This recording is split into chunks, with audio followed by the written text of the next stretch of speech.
नमस्कार। फिर एक बार आपके सामने मुंबई से मैं हूं रविंद्र जैन। मुंबई पुलिस का बहुत नाम है, एक से एक ऊंचे टॉप लेवल के अधिकारी मुंबई में मुंबई पुलिस की सेवा देते हैं, परंतु मुंबई पुलिस को सावधान रहने की ज़रूरत है। एक ऐसी बात बताना चाहता हूं जो आप लोगों तक नहीं पहुंच पाती। बेशक मुंबई पुलिस का बहुत नाम है, लेकिन आपके डिपार्टमेंट में कुछ लोग नीचे स्तर के ऐसे बैठे हैं जो आला अधिकारियों का नाम खराब करते हैं और उनके नाम पर फेरी वालों से मिलकर वसूली करते हैं, उन्हें पूरा सहारा देते हैं। इसमें कुछ शासन प्रशासन के लोग शामिल हैं, ये बात ऊपर तक नहीं मालूम। 27 मार्च दोपहर की घटना, छत्रपति शिवाजी महाराज टर्मिनल के ठीक सामने आराम रेस्टोरेंट के पास मेन रोड पर मैं खड़ा हुआ था। अपने मोबाइल में कुछ मैसेज देख रहा था। इतने में एक व्यक्ति आया, फिर 2 आए, फिर 3 आए।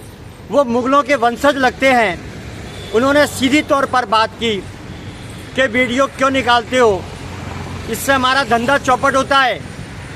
मैं बोला कि आप लोग पब्लिक की जगह पर जब फेरी लगाते हैं, धंधा लगाते हैं, तो पब्लिक को तकलीफ होती है। बोले आप कौन हो?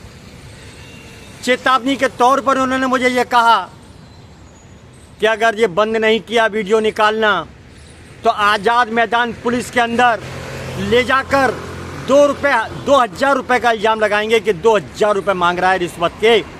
ऐसा फंसाएंगे कि ज़िंदगी में याद रखिएगा। मैं बोला चलो पुलिस स्टेशन चलते हैं। ऐसे करके जब आगे चले, ये वीडियो मैंने कल डाला है तो मुंबई पुलिस को संज्ञान लेना चाहिए, फ़ोटो के साथ डाला है। जब वो आगे मैं चलता गया तो मैंने छोटा सा वीडियो अपनी सेफ्टी के लिए बनाया, तो वो कल वीडियो मैंने डाल दिया। सीधे तौर पर वो 2,000 रुपये रिश्वत की धमकी देकर मुझे बोले 2,000 रुपये तुम हमसे मांगते हो, हम तुम्हें इसी बात पर आज़ाद मैदान पुलिस स्टेशन में फंसाएंगे। जब हम गए तो धीरे धीरे करके मैं आगे था, मैंने वीडियो ऑन किया, एक एक करके वो तीनों निकल गए। मैं मुंबई पुलिस के सीनियर एसीपी, डीसीपी, कमिश्नर साहब से विनती करना चाहता हूँ, आपके नीचे स्तर के लोगों ने आप लोगों का नाम मिट्टी में मिलाने का काम किया, इसीलिए ये फेरी वाले आपका नाम इस्तेमाल करते हैं और आपके लोगों का जो सपोर्ट इनको मिलता है, ये सर्वथा भारत के लिए, मुंबई के लिए खतरनाक है। वो मुगलों के वंशज हैं कहीं ना कहीं। इतनी बड़ी ये दूसरी धमकी मुझे मिली है, नहीं माना तो दूसरा कोई इंतजाम करेंगे, नहीं माना तो फिर भी कोई इंतजाम करेंगे।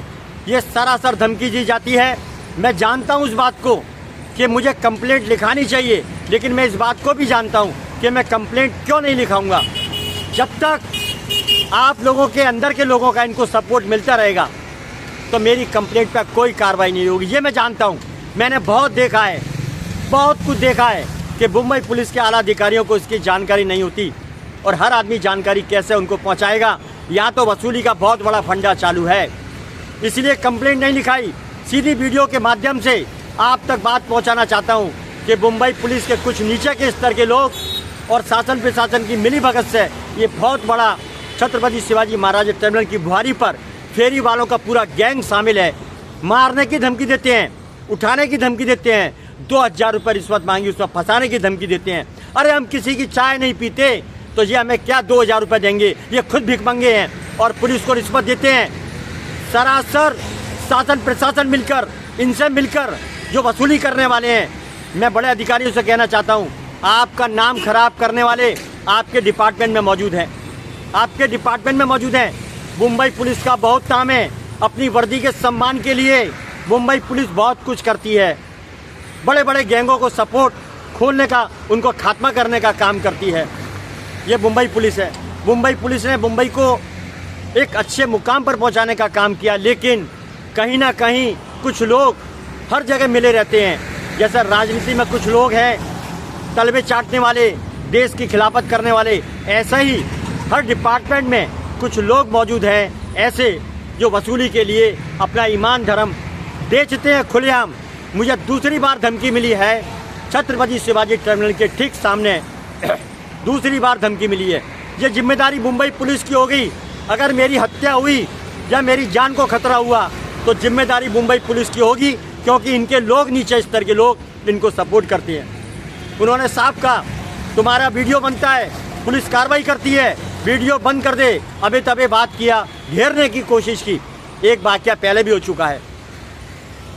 मैं मुंबई पुलिस से विनती करता हूं कि आप लोगों को सम्मान के साथ ज़िंदगी जीने का तरीका आना चाहिए, चाहे वो नीचे स्तर के लोग हों या उनसे थोड़े ऊपर के लोग हों। और मैं बड़े अधिकारियों से विनती करना चाहता हूं, आप लोग अपने नीचे स्तर के लोगों को कंट्रोल लगाइए, वरना बहुत बड़ी घटना हो सकती है।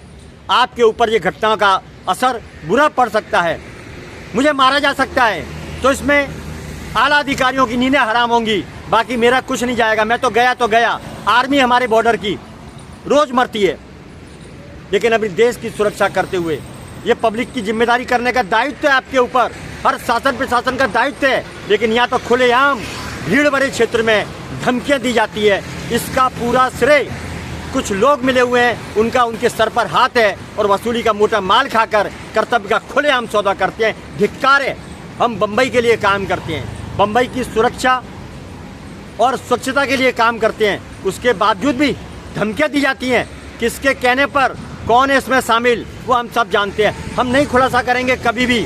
हमारे पास बहुत कुछ है मसाला, लेकिन हम किसी के पेट पर लात नहीं मारते हैं। लेकिन हम अगर वहाँ खड़े हुए हैं तो हमें छेड़ा जाता है, हमें धमकियाँ दी जाती है, जबकि हम अकेले घूमते हैं, हमें उनसे कोई लेना देना नहीं। हमने उनसे ये भी कहा आप अपना काम करिए, हम अपना काम करते हैं, आप हमें छेड़खानी मत करिए ना। हम आपके पास जाते हैं तो आप हमारे पास क्यों आते हो? इसके बावजूद भी सीधा आज़ाद मैदान पुलिस में फंसा देंगे। ये बात करने की हिम्मत इन लोगों की, फेरी वालों के जो डॉन है उनकी कैसे हुई? इसका मतलब है कहीं ना कहीं तालमेल बैठा हुआ है। इसीलिए मैं कंप्लेंट नहीं लिखाया हूँ। ये मुंबई पुलिस को मैं बता देना चाहता हूँ, ये पूरे मैसेज मुंबई पुलिस के हर अधिकारी तक पहुँचेंगे। ये बात मैं संज्ञान में लेने के लिए बोलता हूँ। आप अपने लोगों पर कंट्रोल लगाइए। आपको पैसा मिलता है, 30,000, 60,000, लाख रुपए तनख्वाह मिलती है। आप ये गलत तरीके में पढ़कर पूरे डिपार्टमेंट का नाम ना खराब करें। और अच्छे अधिकारी जो बम्बई की कमान को संभालते हैं, आप उनके ऊपर धब्बा लगाने की कोशिश ना करें। जागरूक हो जाइए और सम्मान के साथ एक जीने का काम करिए। आपका नाम है और बड़ा नाम करिए। मुंबई को कचरा बना दिया है। कैसे बना दिया है? बिना सपोर्ट के, शासन प्रशासन के बिना सपोर्ट के अवैध कारोबार नहीं हो सकते, गलत धंधे नहीं हो सकते, फेरी वालों के अड्डे नहीं हो सकते। इतनी धमकियाँ जो आम आदमी को देते हैं ये नहीं दे सकते। उनके ताल्लुक हैं हर पुलिस वाले के पास, ज़्यादातर जो इनसे मिले हुए फेरी वालों से उनके नंबर उनके पास हैं, जबकि हमारे पास नंबर नहीं है।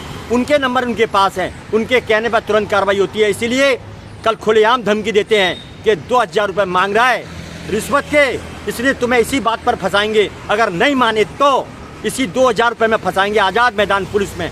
मैं संज्ञान लेने की विनती करता हूँ हर पुलिस के बड़े अधिकारी से, संज्ञान लीजिए। मैंने बाकायदा फ़ोटो जाहिर किया है। ये 3 लोग हैं।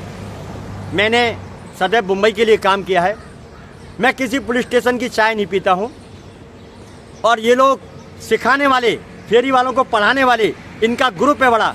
बोला होगा किसी ने, किसी सरकारी डिपार्टमेंट के लोगों ने, रिश्वत के नाम पर फंसाओ या लड़की के नाम पर फंसाओ या छेड़खानी के नाम पर फंसाओ। अरे फंसाओ, कोई बात नहीं, फंसाओ, देखते हैं कितना है दम तुम्हारे अंदर, फंसाओ। आखिर अदालत है, ऊपर अंधेर नहीं है, ऊपर देर है पर अंधेर नहीं है। अरे सुधर जाओ, देश के गद्दारों सुधर जाओ। डूब मरो चुल्लू भर पानी के अंदर। देश से गद्दारी करते हो, वसूली का पैसा खाते हो, हराम का पैसा खाते हो और आम नागरिक को हैरान करते हो। सिस्टम से चलोगे तो कायदे में फ़ायदा है, कायदे में फ़ायदा। मुंबई पुलिस को भी समझना चाहिए, कायदे में फ़ायदा। इन लोगों के ऊपर हाथ रखने का कोई मतलब नहीं, इससे छवि खराब होती है। मैं देवेंद्र फडणवीस से विनती करता हूँ, आप कंट्रोल लगाइए, शासन प्रशासन पर पूरी तरह कंट्रोल लगाइए। कल हमें धमकी दी गई है छत्रपति शिवाजी महाराज टर्मिनल पर कि 2,000 रुपये हमसे मांगता है। फेरी वालों ने हमसे खुला बोला आज़ाद मैदान पुलिस स्टेशन में फंसाएंगे। तो इनकी हिम्मत कैसे हुई हमको धमकी देने की? तो कहीं ना कहीं ताल्लुक पुलिस का मिला हुआ है। पुलिस जांच का विषय है, वो पुलिस जाने, उनका काम जाने। बाकी किसी भी फेरी वाले के, कोई भी गुंडे की, कोई भी मवाली की, कोई भी माफिया की बिना मिले हिम्मत नहीं हो सकती। यही शेरे टैक्सी का हाल है। कहीं ना कहीं सब मिले हुए हैं रिश्वत वसूली में, टिके हुए हैं और अपने कर्तव्य का सौदा करते हैं। बड़े अधिकारी को जानकारी नहीं देते हैं। मैं बड़े बड़े अधिकारियों से कहना चाहता हूँ, सीनियर एसीपी डीसीपी ये अपने पद का सम्मान करते हैं, उनको अपने पद का, अपनी वर्दी का बहुत बड़ा सम्मान है।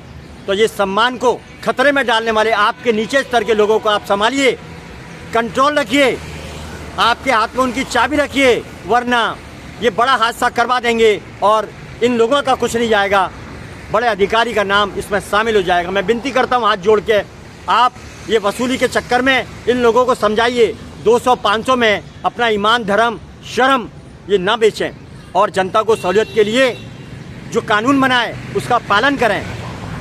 मैं देवेंद्र फडणवीस और मुंबई हाईकोर्ट से विनती करना चाहता हूँ, खुलेआम धमकियाँ दी जाती है मुंबई शहर में, आखिर कानून व्यवस्था का मतलब क्या है? सत्ता पर नेता लोग आ गए, नेताओं में भी बहुत गंदगी है, चारों तरफ ऐसे भ्रष्टाचारी फैले हुए हैं जो कंट्रोल नहीं लगाते, वसूली करते हैं। क्लीनअप मार्शल का नाम लेते हैं, क्लीनअप मार्शलों को बैठाने वाले कौन? क्या मुंबई हाईकोर्ट के बाहर क्लीनअप मार्शल है? क्या राजभवन के बाहर क्लीनअप मार्शल है? बताइए, वहाँ भी सफाई है, तो फिर सीएसटी पर क्लीनअप मार्शलों की ज़रूरत क्या है?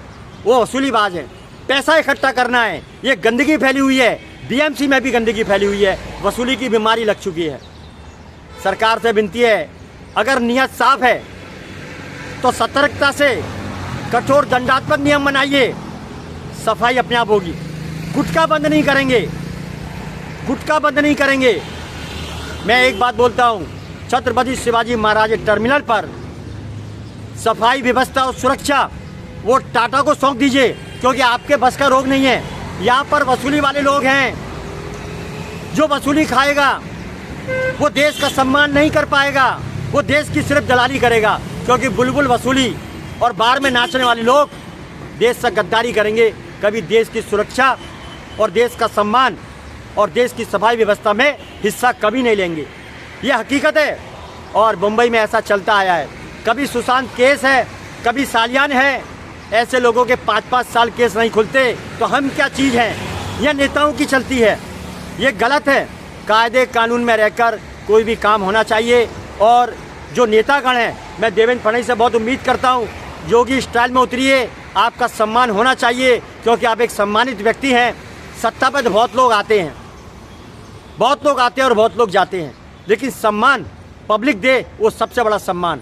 जैसा योगी आदित्यनाथ का सम्मान बच्चा बच्चा करता है। रात को बच्चा नींद में उठता है कि योगी बाबा से मिलना है, योगी बाबा से मिलना है। ऐसी स्थिति है पूरे हिंदुस्तान की, गली गली में योगी बाबा का डंका बजता है। तो महाराष्ट्र में सीएम देवेंद्र फडणवीस का डंका बजना चाहिए। मेरी हाथ जोड़ के विनती है, क्योंकि आपके अंदर वो काबिलियत है, वो जज्बा है, वो जुझारूपन है, वो दृढ़ निश्चय है कि आप मुंबई में करप्शन खत्म करिए और जो फेरी वालों के अड्डे हैं और जो धमकी देते हैं उनका सफाया करिए। ये मुगलों की कहीं ना कहीं औलादें हैं जो हमें धमकी देती हैं। आप समझ लीजिए, आपको बताना हमारा कर्तव्य था। तो जान तो सबकी जाती है और मरना तो सबको एक दिन है ही, लेकिन हम झुक के नहीं, सर उठा के जिएंगे और सर उठा के मरेंगे देश की खातिर, जैसे हमारे बॉर्डर की आर्मी सुरक्षा करती है। ये नगरी छत्रपति शिवाजी महाराज की है, महाराष्ट्र संभाजी का नगर है, छत्रपति शिवाजी महाराज का नगर है। तो फिर ये लफंडर कहाँ से आ गए? ये मुगलों के वंशज हमें धमकियाँ कब से देने लग गए? मैं विनती करता हूँ, मैंने हर जगह फोटो भेज दिया है, आपका विषय है, ये हमारा विषय नहीं है। ना हम उनके पास जाते तो वो हमारे पास क्यों आए? इसके पीछे कहीं ना कहीं पुलिस के लोग मिले हुए हैं नीचे स्तर के, जिन्होंने पट्टी पढ़ाई कि धमकी दो और हमारे पास लेके आओ। आज़ाद मैदान पुलिस से मैं विनती करता हूँ, सीनियर साहब संज्ञान लीजिए और कमिश्नर साहब संज्ञान लीजिए, जो भी बड़े अधिकारी हैं इस पर गौर करिए। ये एक सीरियस मैटर है, ये किसी को भी धमकी देके पुलिस को बदनाम कर सकते हैं और आपके डिपार्टमेंट के कुछ लोग इनसे मिले हुए हैं, इसलिए उनके हफ्ते बंद हो जाते हैं, उस कारण ये बौखला जाते हैं। मुंबई बचाइए। महाराष्ट्र के सीएम देवेंद्र फडणवीस से विनती करता हूँ, देर ना करें। जब चिड़िया चुग गई खेत, अब पछतात होत क्या जब चिड़िया चुग गई खेत। देर ना करें और कंट्रोल लगाएं शासन पे, शासन के ऊपर। उम्मीद करता हूँ ये छत्रपति शिवाजी महाराज की भूमि है, संभाजी की भूमि है, इसका सम्मान देवेंद्र फडणवीस जी जरूर करेंगे। योगी स्टाइल में ऐसे अपराधियों को ठोकेंगे जो मुंबई और महाराष्ट्र का नाम खराब करते हैं। नमस्कार, जय हिंद। मुंबई से मैं हूं रविंद्र जैन, फिर आऊँगा नए विषय के साथ। सलूट देशवासियों।